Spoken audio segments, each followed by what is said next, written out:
আলিফ লাম মিম যালিকাল কিতাবু লা রাইবা ফীহি হুদাল লিল মুত্তাকিন। আল্লাহ পাক প্রথম হরফে মুকাত্তাআত দিলেন। আল্লাহ তাআলা এই হরফের মুকাত্তাআতের অর্থ আল্লাহ এবং তার নবীর মাধ্যমে আল্লাহ তাআলা গোপন রাখলেন। এটাকে আল্লাহ তাআলার নবী কোন সময় কোন জায়গায় তিনি ওপেন করেন নাই। আল্লাহ এবং তার রাসূলই ভালো জানেন।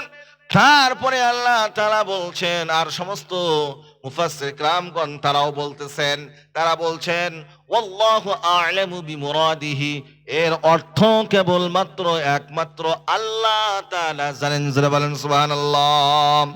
এই কথাগুলি কবে খুলবেন, কবে আল্লাহ তাআলা এই কথাগুলিকে আল্লাহ তাআলা ওপেন করবেন? আল্লাহ তাআলা বলেন ওই কিয়ামতের ময়দানে যেদিন সকল মানুষ সমাবেত হয়ে যাবে, সেই দিন আমি আল্লাহ তাআলা আলিফ লাম মিম কফ নুন এরকম ভাবে যত হুরুফে মুকাত্তাআত গুলি আছে, সমস্ত মুকাত্তাআতের অর্থগুলি সেই দিন আমি প্রকাশ করে দিব। এই জন্য মুফাসসিরিন কিরামগণ এর ব্যাখ্যা করেন নাই। তারপরে আল্লাহ তাআলা কি বলেন?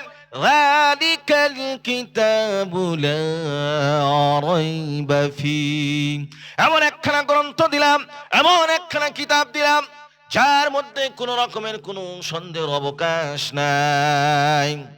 হুদাল লিল মুত্তাকিন, আর এটা হলো মুত্তাকিনদের জন্য হিদায়াত। হিদায়াত মানে হলো রাস্তা, যে এইখানে আসবে সেই সঠিক পথ পেয়ে যাবে। যারা বলেন সুবহানাল্লাহ। ভাইরা আমার, এই জন্য আপনাকে আমাকে কোরআনকে ফলো করতে হবে কি হবে না? জোরে বলেন। কোরআনকে ফলো করতে হবে, কোরআনের স্টাডিকে করতে হবে। কোরআনের স্টাডিগুলি যদি আমরা করি, কোরআন যদি আমরা পড়াশোনা করি, আমরা যেখানেই যাব সেখানেই আমরা বিজয়ী পাব, সেখানেই আমরা শেষ হাসিটা হাসব। কোরআন এমন কিতাব যে কোরআন সম্পর্কে আল্লাহ তাআলা বলেন وَنُنَزِّلُ مِنَ الْقُرْآنِ مَا هُوَ شِفَاءٌ وَرَحْمَةٌ لِّلْمُؤْمِنِينَ। কোরআন এমন একখানা কিতাব যে কিতাবটার মধ্যে আল্লাহ তাআলা সর্বরকম রোগের প্রতিষেধক রেখেছেন। যারা বলেন সুবহানাল্লাহ। আচ্ছা বলেন, কোরআনের আলোচনা ভালো লাগে না খারাপ লাগে? আরে জোরে বলেন। কোরআনের আলোচনা পৃথিবীর মধ্যে সর্বশ্রেষ্ঠ আলোচনা, এর চাইতে পৃথিবীতে আর কোনো আলোচনা হতে পারে না। কোরআন হলো এমন একখানা গ্রন্থ, এই গ্রন্থ যেখানেই পড়বেন সেখানেই যারাই শুনবে তাদের মনগুলো আপনার মোমের মতন পিঘলিয়ে যাবে। জোরে বলেন সুবহানাল্লাহ।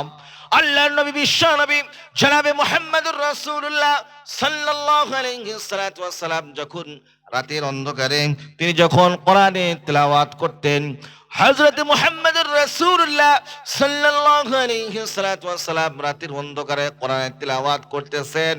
কি তেলাওয়াত করতেছেন আপনারা সকলেই পড়ুন। বিসমিল্লাহির রাহমানির রাহিম, ইয়াসিন ওয়াল কুরআনিল হাকীম, ইন্নাকা লামিনাল মুরসালিনা আলা সিরাতিম মুস্তাকিম। আবু জেহেল, উতবা, শাইবা এরা করে কি? মুগীরা পর্যন্ত আল্লাহর রাসূল যখন রাতের অন্ধকারে যখন কোরআনের তেলাওয়াত করেন, কোরআনের তেলাওয়াত করার সময় তারা করে কি? রাতের অন্ধকারে যখন মক্কার সমস্ত মানুষগুলি যখন ঘুমিয়ে যায়, তারা করত কি? আল্লাহ আর নবী যেখানে কোরআনুল কারীমের তেলাওয়াত করতেন সেইখানে যে তারা চুপি চুপি কোরআনকে শুনতে থাকতো। জোরে বলেন সুবহানাল্লাহ। তারা কোরআন শুনতো। আল্লাহর নবীর কোরআন শুনতে শুনতে তাদের রাত্রিটা পার হয়ে যেত। যখন মুয়াজ্জিন যখন আপনার ফজরের আজান দিত, সেই সময় তারা নবীজির কোরআনের তেলাওয়াত শেষ হয়ে যেত। তারপরে তখন তারা নিজ নিজ বাড়িতে যেত। যখন আল্লাহর নবীর কাছে তারা এসেছে, আসার পরে যখন কোরআনের তেলাওয়াত বন্ধ হয়ে গেছে, ফজরের আজান হয়েছে, আজান হওয়ার পরে এবার সেই সময় আল্লাহ রসুল যারা কোরআন শুনছিল, আবু জেহেল, উতবা, শাইবা, মুগীরা, এরা একে অপরের মধ্যে দেখা হয়েছে। দেখা হওয়ার পরে আবু জেহেল বলছে, উতবা তুমি কেন এসেছো? তখন উতবা বলছে, তুমি কেন এসেছো? বলে, আমি কোরআন শুনতে এসেছি। বলে, তুমিও যেটা করতে এসেছো আমিও সেটাই করতে এসেছি, সেটাই শুনতে এসেছি। সেটা বলেন সুবহানাল্লাহ। এবার সাইবাকে জিজ্ঞাসা করা হলো, সাইবা তুমি কেন এসেছো? বলে, আমিও আপনারা যা করতে এসেছেন সেটাই আমিও করতে এসেছি, কোরআন শুনতে এসেছি। এরকম ভাবে আপোষের মধ্যে বলা বলি শুরু হয়ে গেল। হয়ে যাওয়ার পরে তখন তারা বলল, শোনো, এই কথা কিন্তু কাউরের কাছে বলা যাবে না। যদি এই কথা বলা যায় তাহলে পারে কিন্তু আমাদের সমাজে, মক্কা নগরীতে কোনো সম্মান থাকবে না, ইজ্জত থাকবে না। তখন বলল, তাহলে কি করতে হবে? তাহলে পারে আমাদেরকে এখানে আসা বন্ধ করতে হবে। বলে, তাই নাকি? বলে, হ্যাঁ। উতবা মনে করছে যে সাইবা যাবে না, সাইবা মনে করছে যে মুগীরা যাবে না, আর মুগীরা মনে করছে যে আবু জেহেল যাবে না। এবার যখন দিনটা পার হচ্ছে, তারা মনে মনে চিন্তা ভাবনা করছে, তাহলে তো কেউই যাবে না, আমিই যাই। উতবা মনে করছে আমি যাই, সাইবা মনে করছে আমি যাই, আর আবু জেহেল সেও মনে করছে আমি যাই। তাহলে পারে কেউই তো যাবে না, তাদের আপোষের মধ্যে কাউরের সাথে কাউরের দেখা হবে না। এরকম চিন্তা ভাবনা তারা নিয়েছে। আর তারা মনে মনে চিন্তা করছে, হায় রে, দিনটা কখন পার হয়, দিনটা পার হলেই তো মধুর কণ্ঠের তেলাওয়াত শুনবো। আর এই তেলাওয়াত তো সাধারণ কোনো মানুষ পড়ছেন না, সাধারণ কোনো মানুষ তো তেলাওয়াত করছেন না, তিনি হলেন বিশ্বনবী জনাবে মুহাম্মদুর রাসূলুল্লাহ। যারা বলেন সাল্লাল্লাহু আলাইহি ওয়াসাল্লাম তেলাওয়াত করছেন এই বিশ্বনবী জনাবে মুহাম্মদুর রাসূলুল্লাহ সাল্লাল্লাহু আলাইহি সাল্লাতু ওয়াসসালামকে আল্লাহ রাব্বুল আলামিন কাল কিয়ামতের ময়দানে আল্লাহ তাআলা কোরআনের তেলাওয়াত করাবেন। কিরকম তেলাওয়াত করাবেন? আল্লাহ নবী বিশ্বনবী জনাবে মুহাম্মদুর রাসূলুল্লাহ সাল্লাল্লাহু আলাইহি সাল্লাতু ওয়াসসালাম আল্লাহ রাব্বুল আলামিন কাল কিয়ামতের ময়দানে কোরআনের তেলাওয়াত করতে বলবেন। তার পূর্বে আল্লাহ তাআলা হযরত দাউদকে ডাক দিবেন, দাউদ রে, আমি আল্লাহ তাআলা তোকে এমন সুর দিয়েছিলাম, এত মহান সুর দিয়েছিলাম, তোকে এমন সুরের মোহনা দান করেছিলাম, সুরের মোহনার কারণ থেকে সমুদ্রের মাছগুলি পর্যন্ত তারা পাগল পাড়া হয়ে যায়। এমনকি আকাশ দিয়ে যে সমস্ত পাখিগুলি পর্যন্ত যায়, সেই সমস্ত পাখিগুলি পর্যন্ত তাদের উড়ানকে বন্ধ করে তারা দাউদ আলাইহিস সালাতু ওয়াস সালামের জব্বর নামক কিতাবের তেলাওয়াত তারা শুনতে থাকে। জোরে বলেন সুবহানাল্লাহ। আল্লাহ তাআলা কাল কিয়ামতের ময়দানে দাউদকে বলবেন, দাউদ রে, তুমি জব্বর তেলাওয়াত করো। এত সুন্দর আওয়াজ দিয়ে হযরত দাউদ তেলাওয়াত করবেন, এত মধুর আওয়াজ দিয়ে তিনি তেলাওয়াত করবেন, সমগ্র পৃথিবীর মানুষগুলি তার তেলাওয়াত শুনে মনোমুগ্ধকর হয়ে যাবে, আনন্দ উৎফুল্লিত হবে। এবার যখন তার তেলাওয়াত যখন বন্ধ হয়ে যাবে, বন্ধ হয়ে যাওয়ার পরে এবার তখন আল্লাহ পাক জনাবে মুহাম্মদুর রাসূলুল্লাহ সাল্লাল্লাহু আলাইহি সাল্লামকে ডাক দেবেন। ডাক দেওয়ার পরে আপনার আমার রব তিনি বলবেন, ওগো মুহাম্মদ, তুমি তোমার কোরআনের তেলাওয়াতকে শুরু করো।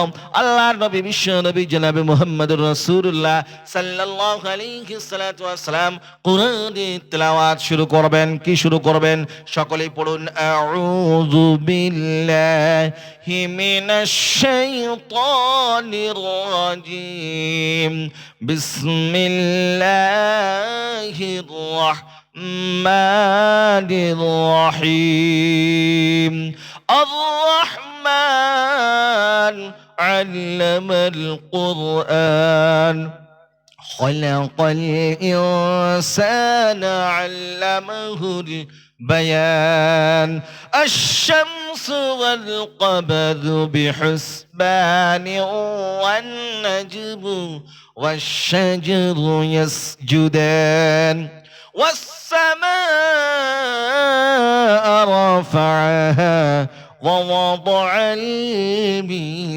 الميزان আল্লাহ নবী বিশ্ব নবী জনাবে মুহাম্মদুর রাসূলুল্লাহ সাল্লাল্লাহু আলাইহি ওয়াসাল্লাম যখন কোরআনের তেলাওয়াত শুরু করবেন, সমগ্র পৃথিবীর মানুষগুলি হযরতে দাউদ আলাইহিস সালাম যেরকম ভাবে মনোমুগ্ধকর করেছিলেন বিশ্ববাসীকে, তার চাইতে লক্ষ কোটি কোটি গুণ বেশি মনোমুগ্ধ আনন্দে উৎফুল্লিত হয়ে যাবে। জোরে বলেন সুবহানাল্লাহ।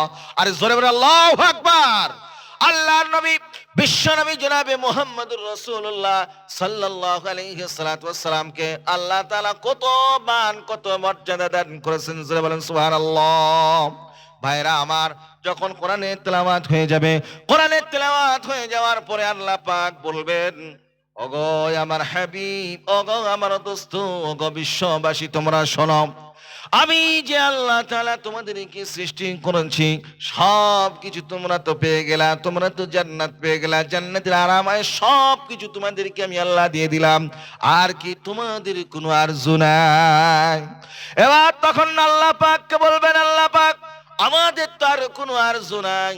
আল্লাহ পাক মনে করে দিবেন বান্দাদেরকে, আর বিশ্ব নবী জনাবে মুহাম্মদুর রাসূলুল্লাহ সাল্লাল্লাহু আলাইহি ওয়াসাল্লাম বলবেন, ওগো আল্লাহ, তোমাকে তোমার বান্দারা কোনোদিন দেখে নাই, তাদের তো একটা আরজু আছে।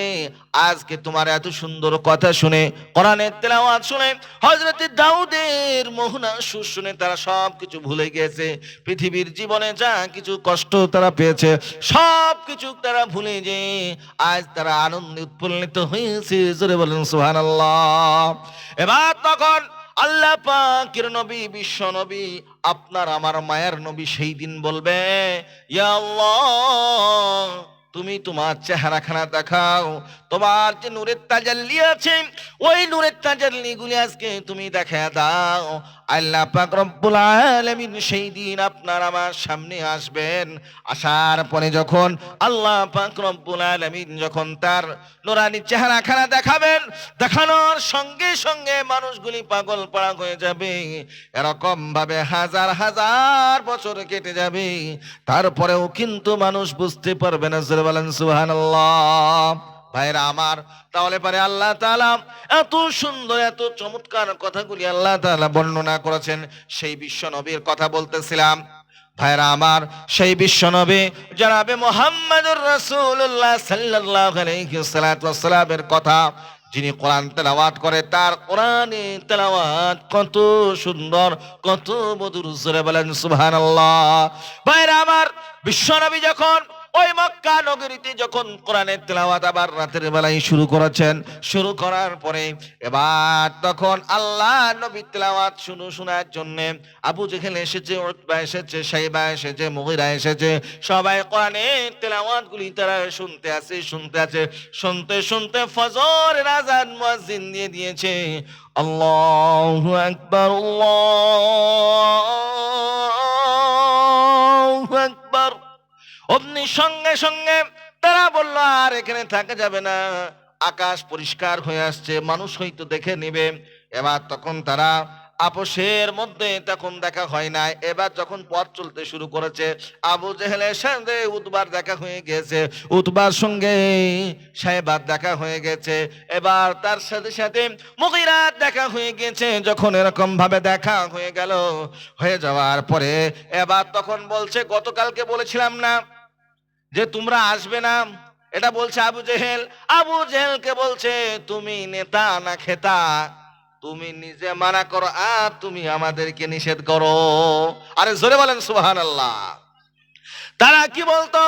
তারা বলতো, ওয়াকালাল্লাযীনা কাফারু লা তাসমাউ লিহাযাল কুরআন ওয়ালগাউ ফীহি লাআল্লাকুম তাগলিবুন। তোমরা কখনোই কোরআনের তেলাওয়াত তোমরা শোনো না।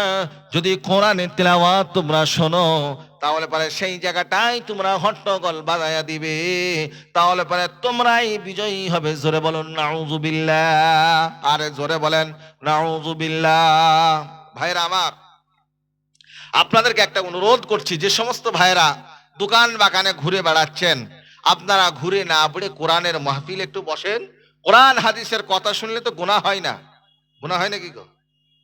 এখানে দেখছি কিছু মানুষ বসলো, বসার পরে আবার দেখছি উঠে চলে গেল। আচ্ছা, এখানে কি ঠান্ডা লাগছে নাকি? কি গো, ঠান্ডা লাগছে? এই জন্য কি মানুষ বসছে না নাকি? কি ব্যাপার? না আওয়াজ ভালো লাগছে না? না, আওয়াজ দিতে হবে শুধু খাটে, উল্টো পাল্টা বকতে হবে আর সুরে ঝংকার তুলতে হবে, তবেই ভালো লাগবে নাকি? আচ্ছা বলেন, কোরআনের আওয়াজের চাইতে পৃথিবীতে আর কোন আওয়াজ ভালো আছে? জোরে বলেন।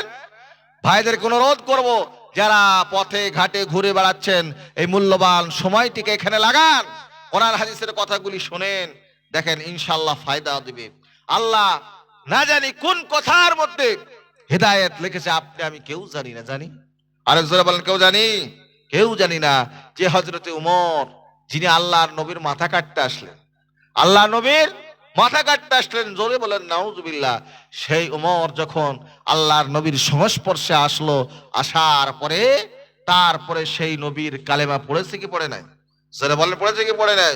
ভাইরা আমার, যে কথা আপনাদেরকে বলতেছিলাম, গভীর মনোযোগ, আপনারা শুনছেন তো কথা? গভীর মনোযোগ দিয়ে শোনা লাগবে। আল্লাহ নবী, বিশ্ব নবী জনাবে মুহাম্মদুর রাসূলুল্লাহ সাল্লাল্লাহু আলাইহি ওয়াসাল্লাম এই কোরআনের দাওয়াতকে তিনি কত কষ্ট করে নিয়ে এসেছেন, কত কষ্ট করে আপনার আমার কাছে পৌঁছে দিয়েছেন, কিন্তু মুসলমান এই দাওয়াতকে আজ গ্রহণ করতে চাই না। বন্ধুগণ আমার, এই জন্য আপনাদেরকে বলবো, এই যে মাদ্রাসা করা হয়েছে, এটা হলো নবীর মাদ্রাসা। নবীর মাদ্রাসা যতদিন পর্যন্ত থাকবে, আল্লাহর কোরআন ততদিন পর্যন্ত থাকবে, যতদিন পর্যন্ত মাদ্রাসা থাকবে ততদিন পর্যন্ত মসজিদগুলি থাকবে। যেদিন মাদ্রাসা থাকবে না, সেই দিন জানবেন আর কোনদিন কোন ইমানদার থাকবে না। কারণটা কি? এখান থেকে ইসলামের মেশিন তৈরি হয়। আপনারা বলবেন, হুজুর কেমন করে তৈরি হয়? এখানে আপনার মসজিদের যে সমস্ত ইমামগুলি আমরা দেখতে পাই, তারাও তো এখানে পড়েছে কি পড়ে নাই? আরে জোরে বলেন বাবাজি। এখানে তারা পড়েছে, এবং তার সাথে সাথে আমরা বড় বড় আলেমদেরকে জামাতের মধ্যে দেখতে পাই, তারাও এখানে পড়াশোনা করেছে। তারপরে আমরা যে সমস্ত বড় বড় আলিমদের বায়ানগুলি শুনতে পাই, তারাও কিন্তু এই মাদ্রাসায় পড়েছে, না অন্য কোনো ইউনিভার্সিটিতে পড়াশোনা করে এসেছে? আরে জোরে বলেন। এই সমস্ত জায়গা থেকে তারা পড়াশোনা করেছে।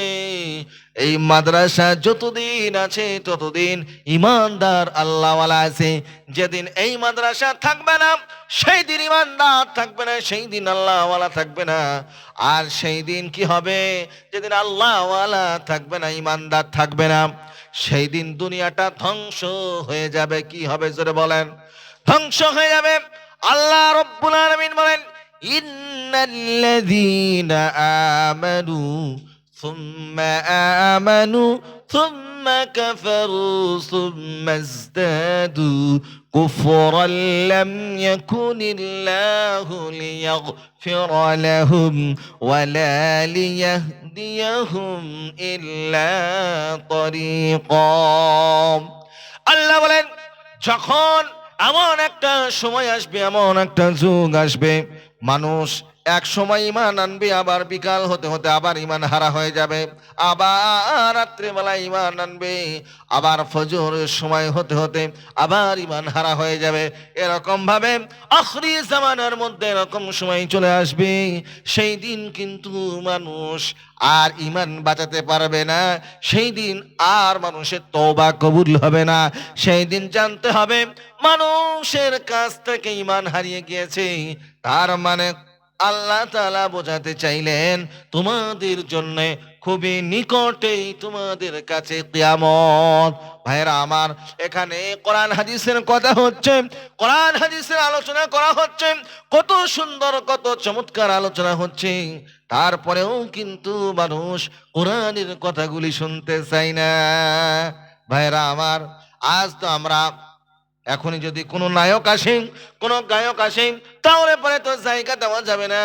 তাহলে পরে আপনার মন যা এখন আছে এর চাইতে 10 গুণ বড় করা লাগবে। কথা ঠিক না বেরি? ভাইরা আমার, এটা হলো দুঃখের সাথে বলতে হচ্ছে, এ কথা তো কিন্তু বলতে নেই, কিন্তু তারপরেও বলতে হচ্ছে। কেন? এত সুন্দর আলোচনা, এত সুন্দর আয়োজন করা হয়েছে, মাসা কর্তৃপক্ষ আপনাদের জন্য লক্ষ লক্ষ টাকা তারা খরচ করছে। আপনার আমার কমিটির মানুষগুলি তারা আপনার আমার জন্য কত কষ্ট করছেন, কিন্তু তারপরেও আজকে মানুষ কোরআনের আলোচনায় বসে না। আল্লাহ তাআলা বলেন, ওয়ামান আসদাকু মিনাল্লাহি কিলা। আল্লাহর কথার চাইতে আর কার কথা শ্রেষ্ঠ হতে পারে? মানুষ সব বোর হয়ে গিয়েছে। ভাইরা আমার, মানুষ যদি ঘুমায় তাকে কিন্তু জাগানো যায়, আর যদি ঘুমকেতু হয় তাকে কিন্তু জাগানো যায় না। কথা ঠিক না বে ঠিক?